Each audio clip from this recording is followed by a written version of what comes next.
ये आकाशवाणी रायपुर है। प्रादेशिक समाचार बुलेटिन के साथ मैं दीप्ति चंद्रा।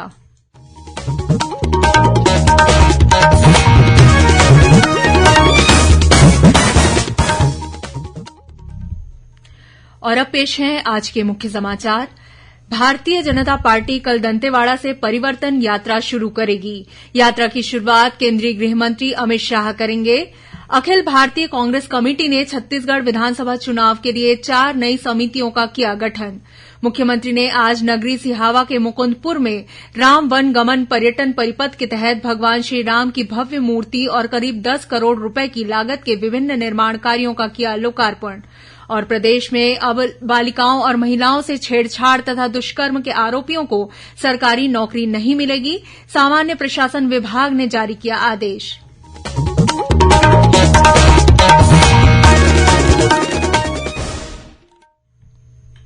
अब समाचार विस्तार से।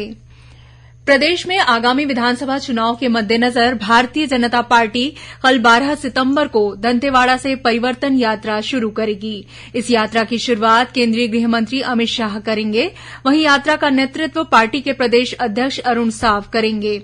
इसी तरह जशपुर से 16 सितंबर को परिवर्तन यात्रा शुरू होगी, जिसका शुभारंभ भाजपा के राष्ट्रीय अध्यक्ष जगत प्रकाश नड्डा करेंगे, जबकि नेता प्रतिपक्ष नारायण चंदेल यात्रा का नेतृत्व करेंगे। इन दोनों यात्राओं का समापन बिलासपुर में 28 सितंबर को होगा।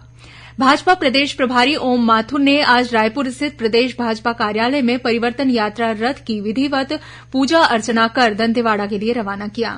इस अवसर पर भाजपा क्षेत्रीय संगठन महामंत्री अजय जामवाल, संगठन महामंत्री पवन साय सहित वरिष्ठ पदाधिकारी मौजूद थे। इस बीच भाजपा प्रदेश अध्यक्ष अरुण साव ने परिवर्तन यात्रा को लेकर वीडियो संदेश जारी किया है।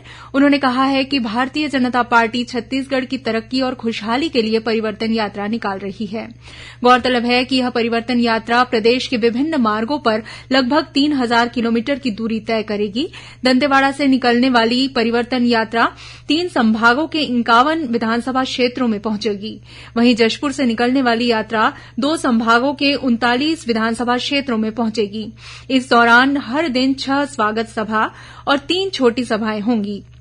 इस परिवर्तन यात्रा के तहत विभिन्न स्थानों में केंद्रीय मंत्री और राज्य के वरिष्ठ भाजपा नेता जनसभाओं को संबोधित करेंगे। भारतीय जनता पार्टी के राष्ट्रीय उपाध्यक्ष और प्रदेश के पूर्व मुख्यमंत्री डॉक्टर रमन सिंह ने आज राजनांदगांव में बूथ स्तर के पार्टी पदाधिकारियों की बैठक ली। इस दौरान डॉक्टर सिंह ने कार्यकर्ताओं से प्रदेश में आगामी विधानसभा चुनाव के साथ साथ अगले साल होने वाले लोकसभा चुनाव की तैयारी करने को कहा। उन्होंने मेरा बूथ सबसे मजबूत के संकल्प के साथ राज्य सरकार की नाकामियों को आम जनता तक पहुंचाने और मोदी सरकार की उपलब्धियों से अवगत कराने को कहा। बैठक में राजनांदगांव सांसद संतोष पांडेय ने राज्य सरकार पर वादाखिलाफी का आरोप लगाया। उन्होंने कार्यकर्ताओं से आगामी विधानसभा चुनाव में एकजुट होकर कार्य करने को कहा।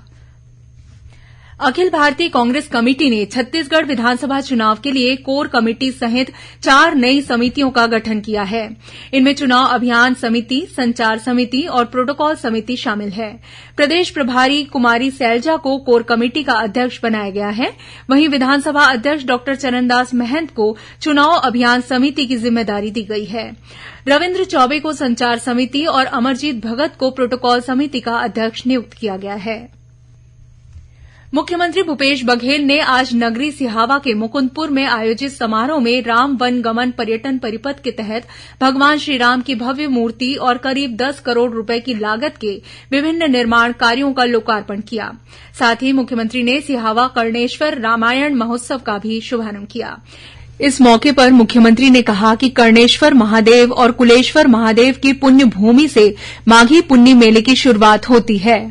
भगवान श्रीराम के चरण जहां जहां पड़े हैं उन्हें विकसित करने की जिम्मेदारी राज्य सरकार की है।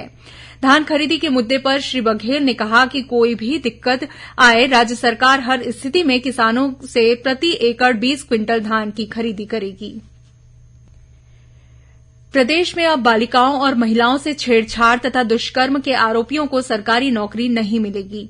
इस संबंध में सामान्य प्रशासन विभाग ने आदेश जारी कर दिए हैं। आदेश के मुताबिक कोई भी उम्मीदवार जिसे महिलाओं के विरुद्ध किसी अपराध में दोषसिद्ध ठहराया गया हो, वह किसी सेवा या पद पर नियुक्ति के लिए पात्र नहीं होगा। वहीं ऐसे आरोपी जिनके खिलाफ छेड़छाड़, दुष्कर्म और पॉस्को एक्ट की धाराओं के तहत मामला न्यायालय में लंबित हो तो उसकी शासकीय सेवाओं और पदों पर नियुक्ति का मामला प्रकरण के अंतिम निर्णय तक लंबित रखा जाएगा। गौरतलब है कि स्वतंत्रता दिवस के मौके पर मुख्यमंत्री भूपेश बघेल ने महिलाओं की सुरक्षा को सर्वोच्च प्राथमिकता बताते हुए छेड़छाड़ और दुष्कर्म के आरोपियों को सरकारी नौकरी से प्रतिबंधित किए जाने की घोषणा की थी।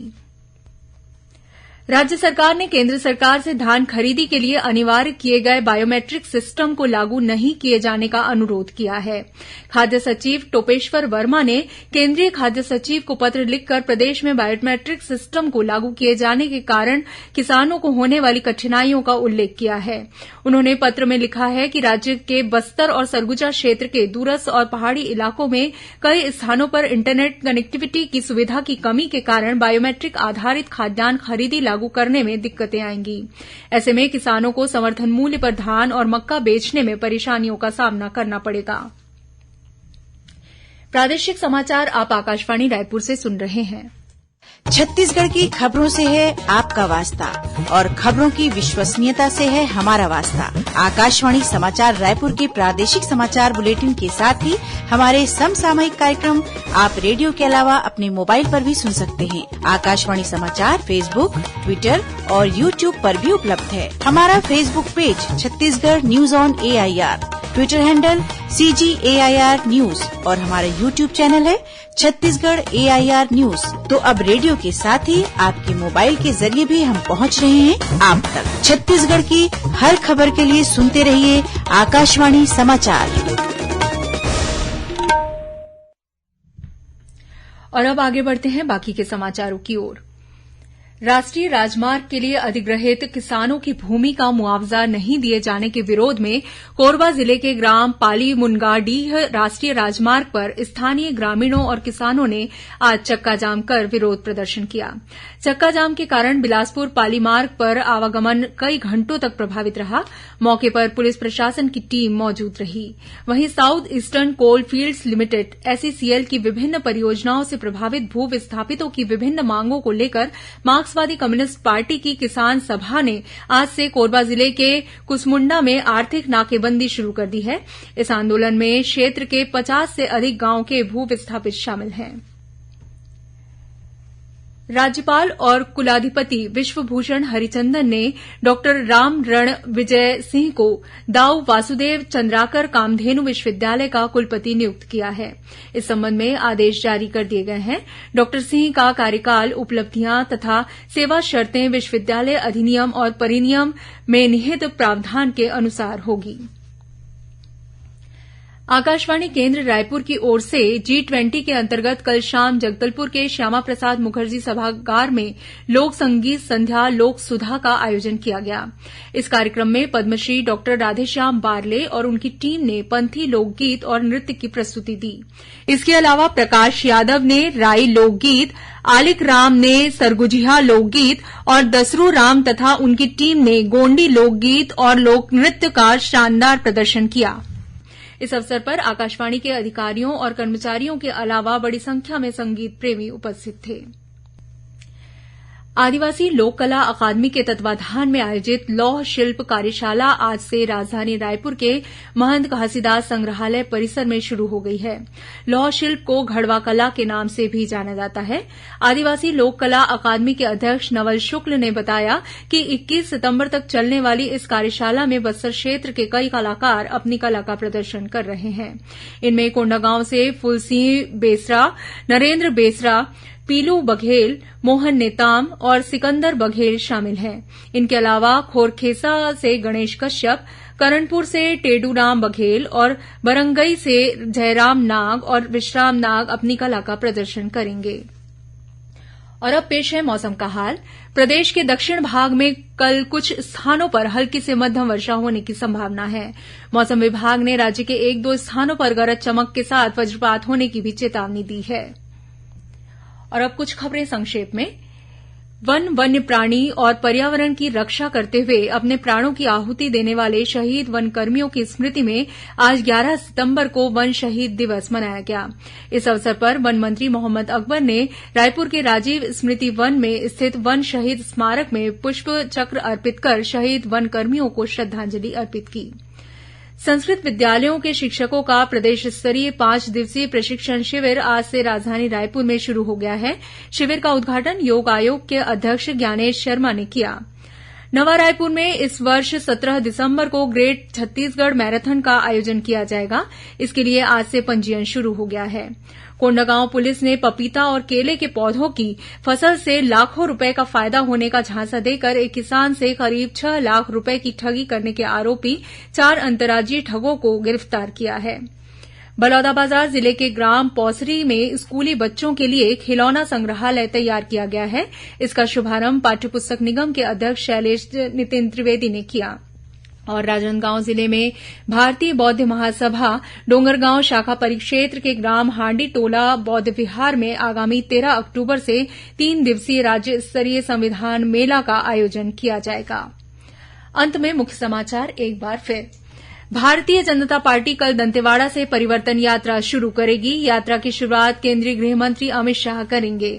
अखिल भारतीय कांग्रेस कमेटी ने छत्तीसगढ़ विधानसभा चुनाव के लिए 4 नई समितियों का किया गठन।